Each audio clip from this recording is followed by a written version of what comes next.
Devin Haney is still the undisputed world lightweight champion after a 12-round UD win over Lomachenko. Haney picked up where he left off from at the weigh-in really with that shove, trying to bully Lomachenko up close in the early rounds. He took every opportunity to impose his size and strength in the clinches. He had a lot of success with his punches too. His right hand to the body reddened the left side of Lomachenko's torso. He also landed some right hands upstairs, but less frequently. Lomachenko was more assertive early on in this fight than he was against Teofimo Lopez. Personally, I don't think that had much to do with any injury against Lopez. I think it was mainly down to the fact that he was wary of Lopez's power. But Haney doesn't have that kind of power, and that allowed Lomachenko to be a lot more active early on. Every round was competitive through the first 6, but Haney was just edging it. The only rounds that either man dominated in this fight belonged to Lomachenko in the second half. As Haney began to tire and become more stationary,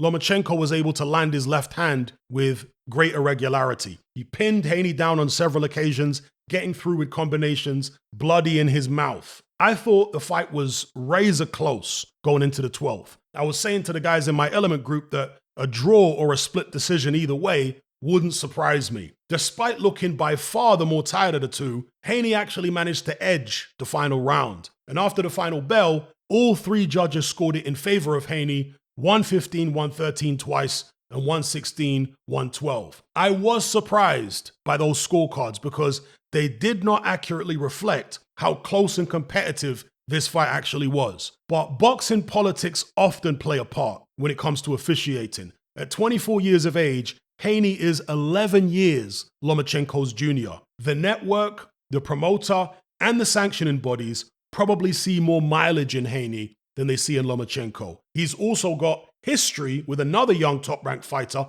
in Shakur Stevenson as well, so you can see how they could try and sell that to the public, especially with them both being American. There are lots of people saying that Lomachenko was robbed against Haney and that he won the fight clearly, Stevenson being one of them. But they didn't score the fight objectively. The reality is, this was a genuinely close fight. It could have gone either way, and I wouldn't have complained. Lomachenko had several big rounds late in the fight, and I think that left a lasting impression on people. It's the last thing they remember. It reminds me a little bit of when Amir Khan fought Marcus Maidana back in the days. El Chino battered Khan late in that fight and was close to stopping him, left him looking like he'd been hit by a truck. So when the scorecards were read out in favor of Khan, there were cries of robbery. But each round is scored individually. And when you go back and watch that fight, Khan won the majority of the rounds. With Haney and Lomachenko, it was closer than that. The scorecards were a bit biased in my opinion, but the result itself was okay. It could have gone either way. So what next for Devin Haney? In the post-fight interview, he hinted at moving up to 140 pounds because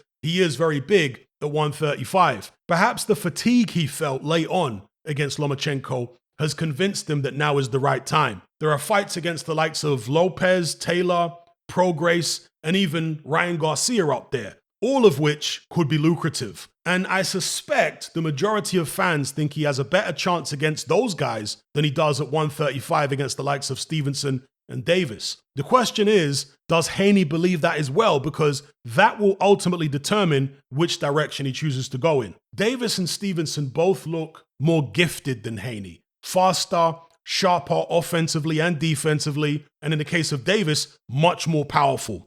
They tend to win in more spectacular fashion than Devin Haney does. I think that's why most fans see them as superior to him.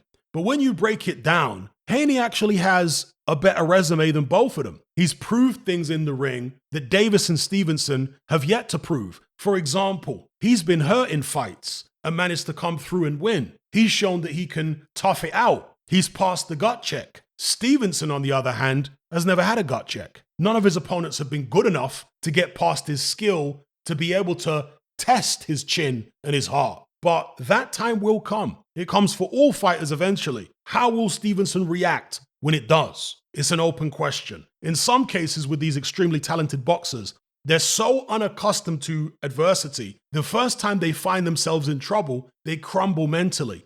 An example would be Guillermo Rigondeaux when he fought Lomachenko back in the days. When the going got tough, he quit. He was just not accustomed to an opponent getting the upper hand. He'd been dominant for so long he probably never imagined it could ever happen to him. So Stevenson has yet to pass that test. He's yet to tick that box. Davis has faced more adversity than Stevenson, in my opinion. He's fought better opposition and he's had tougher fights. But even he doesn't have the resume that Devin Haney has. Haney's also been overseas to fight a champion in his backyard and had absolutely no hesitation in doing so. That's another box that neither Davis nor Stevenson have ticked. So Haney's achievements are underrated relative to his rivals. But as the saying goes, it's not what you do, it's the way that you do it. And the public are much more impressed by the manner in which Tank and Stevenson win their fights. Haney either wins boring, like he did against Kambosos, or he struggles to victory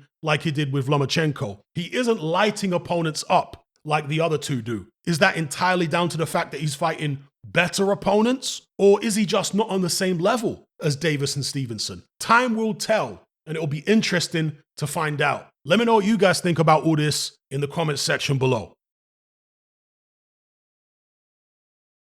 Are you sick and tired of the mainstream mindset?